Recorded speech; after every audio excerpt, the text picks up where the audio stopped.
Hello everyone, welcome to the official channel of Officers Adda 24/7. My name is Amanjot and I am here with all of you to discuss the second class in the topic-wise session of your principles and practices of banking.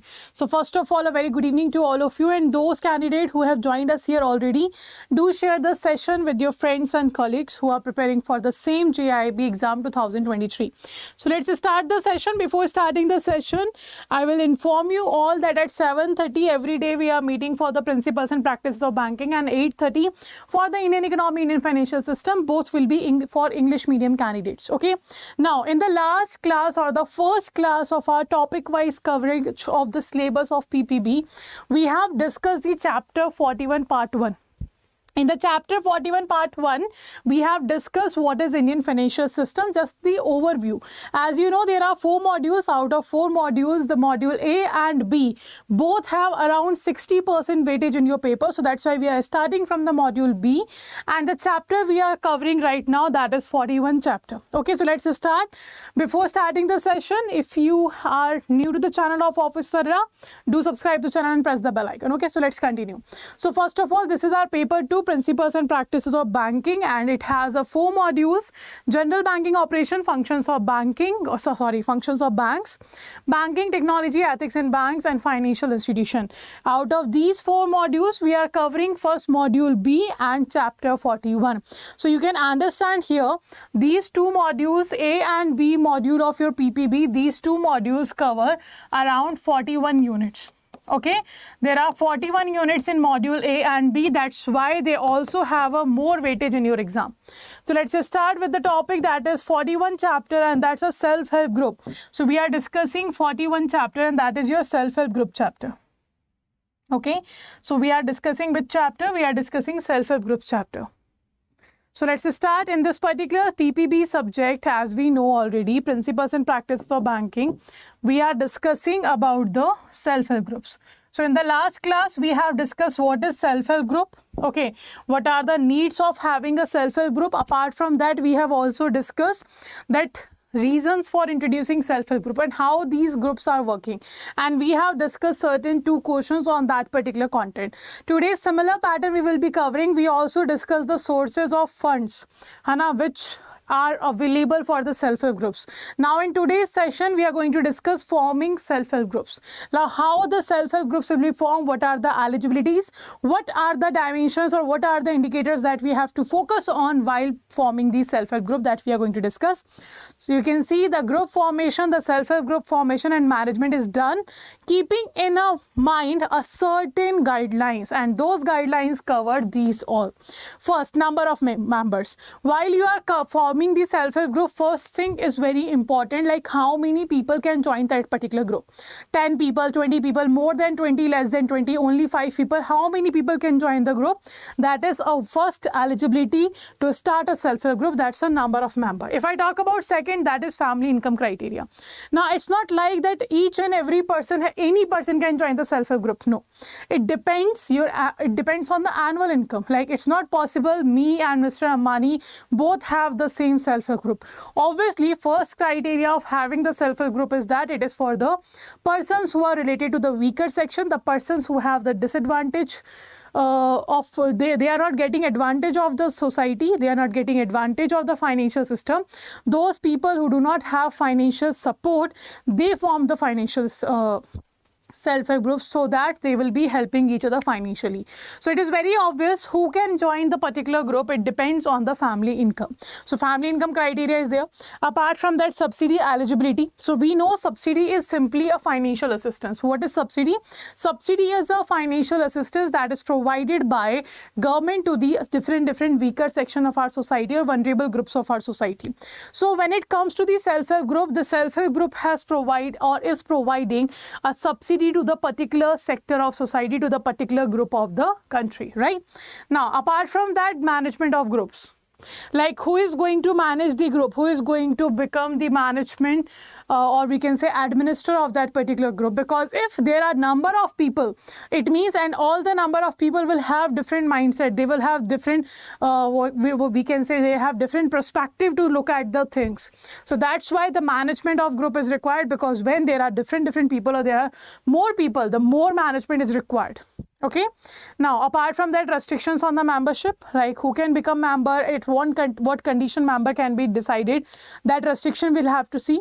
Then code of conduct. Code of conduct is very simple, the rule book, like how you have to participate, what activities you can perform, what principles you have to follow, what rules you have to follow. That is a code of conduct. So you can understand code of conduct as a rule book. A certain list of rules has been given to you and that you have to follow. Okay, that's a rule book. Now, building corpus, how much corpus you required in the self-help group, how you will build, like the sources of self-help group, like from where you are getting the funding. In the last class, we have discussed that you get fund from the members, the member contribute in the group. You can take loan from the bank, you can take funds from the federation and all. So, apart from that, building corpus and loans to member. How much loan can be given to the member? If member is not able to give the loan back, then what? So, all these things have to check. Then bank account. If there is a self-help group, they will save certain money. They will start savings money, and that's why they will have a bank account in a bank. So the bank account will be discussed. Then the records. Records, like what kind of records and what kind of books will be maintained in a self-help group for the records. Okay, it is very obvious that each and every transaction of financial system have to be recorded.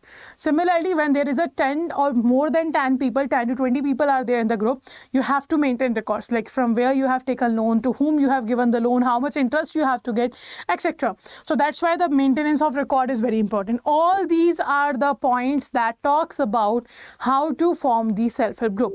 Now, one by one, we are going to discuss this, but you have to remember these points, that these are the points on the basis of which we form the self-help group.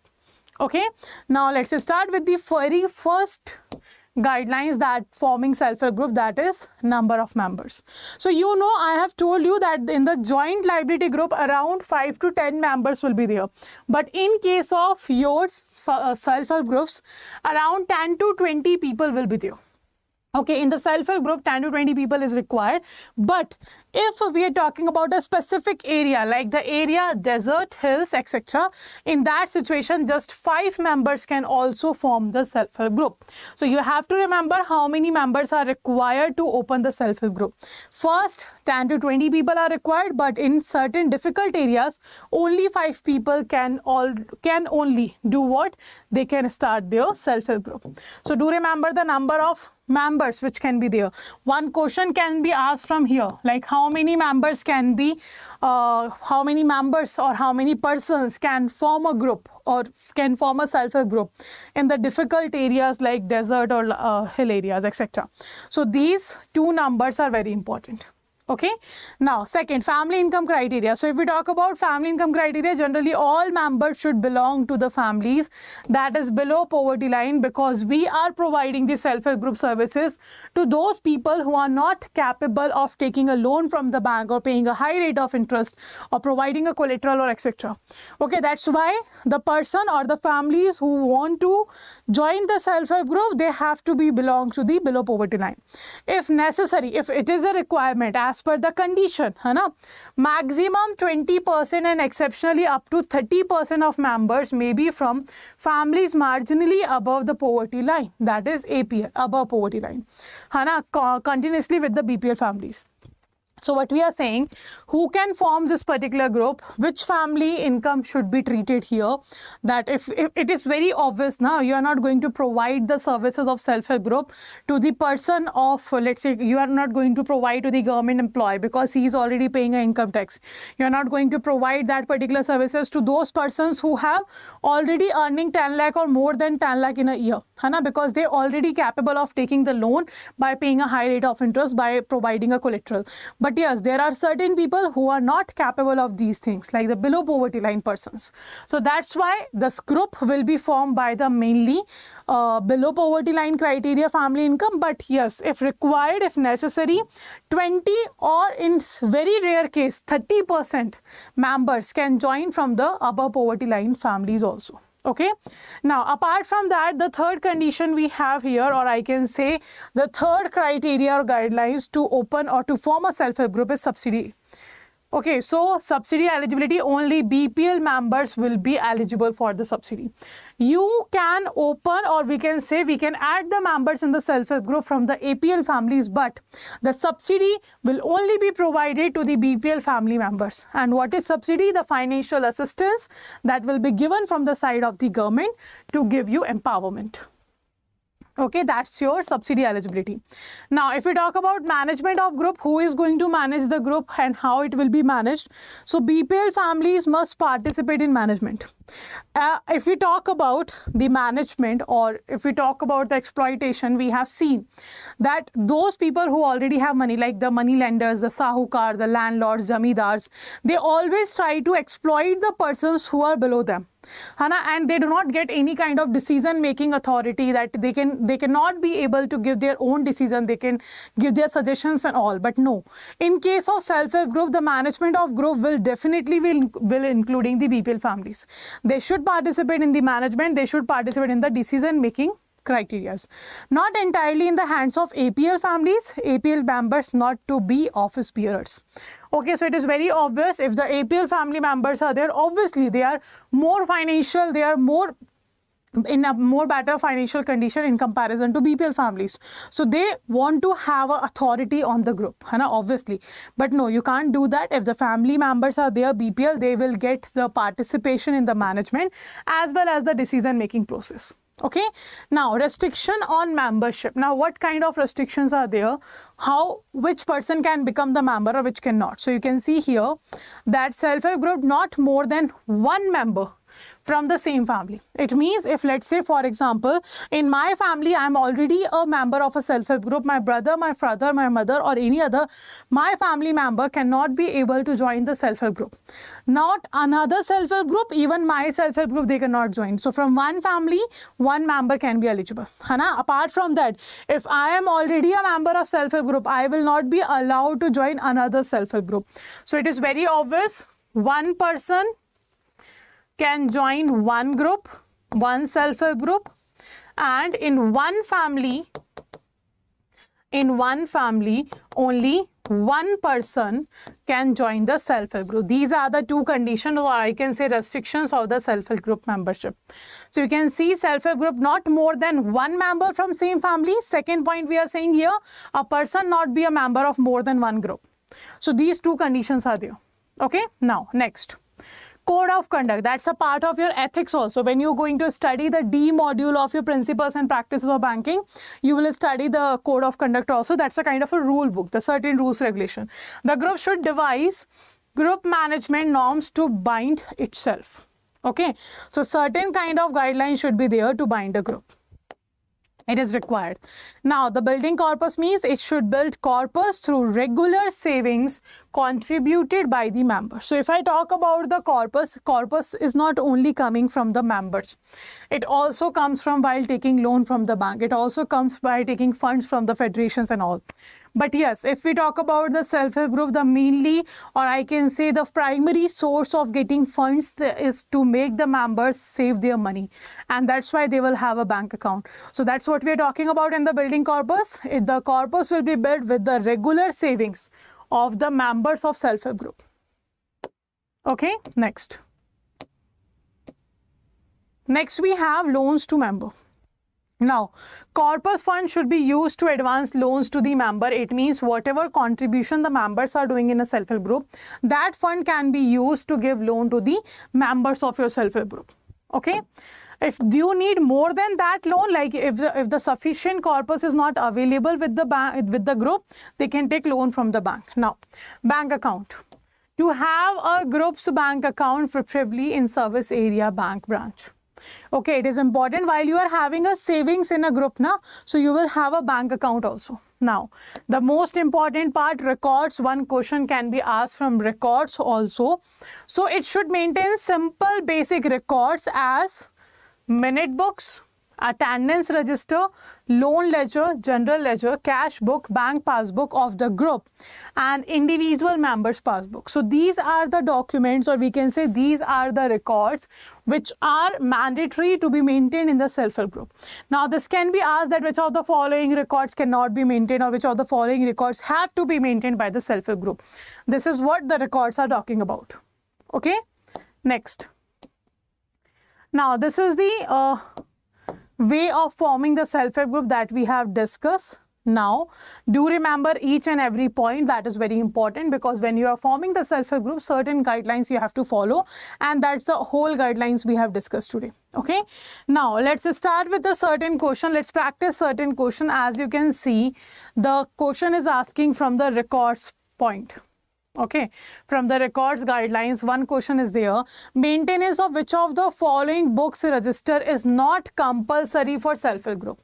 Out of these options, which of the following record is not required to be maintained by the self-help group? Is it minutes book?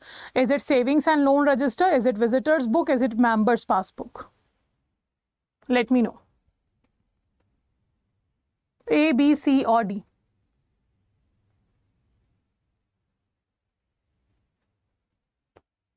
So which of the following will be the right answer here?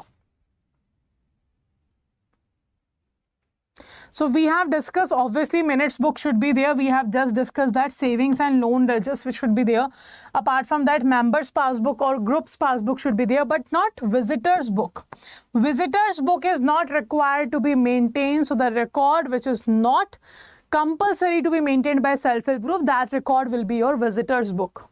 Okay, so right option will be your C option. Now, the second question is asking about how many members are there in self-help group.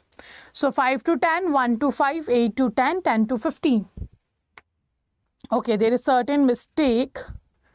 Let's make it 20. Not 15, 20. So, right answer will be the option. 10 to 20 members can be there, but if there is a difficult areas, only 5 members can be there. Hana, in difficult areas, only 5 members will be there.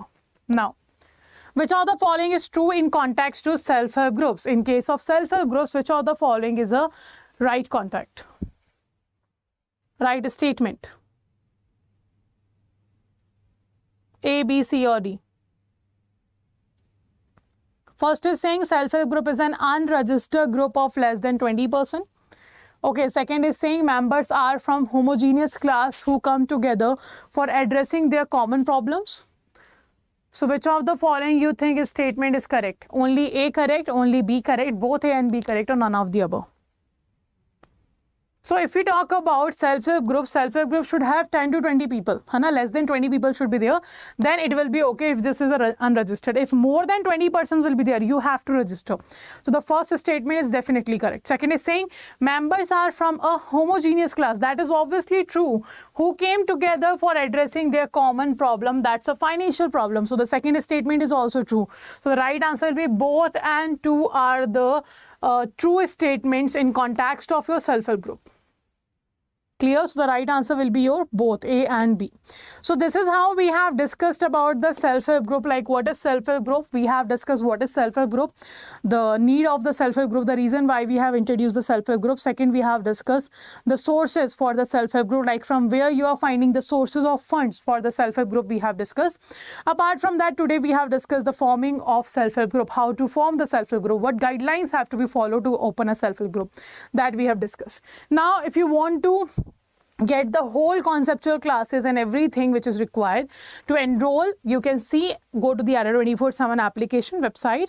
You will find a Sankalp JAIIB 2023 batch. This batch will be providing you multiple features, like first of all, you will get the live classes. Second, after getting the live classes, you will get the topic wise test also. Let's say, for example, we have completed chapter 41 here, sorry. After getting completed chapter 41, you will find there that the whole mock test on this particular chapter will be available in your application. Apart from that, full length mock test will be there, and ebooks will be there, class PDFs will be there, your video courses will be there, video recording will be there. If you miss a particular class, you can check the recording. If you want to watch any particular live class more than once, you can check recording also. Okay, so these are the feature of this particular batch, and to enroll you have to go to the Adda 24/7 application, and if you find any kind of issue at the time of enrolling in the account batch, you can call on this number to get the guidelines.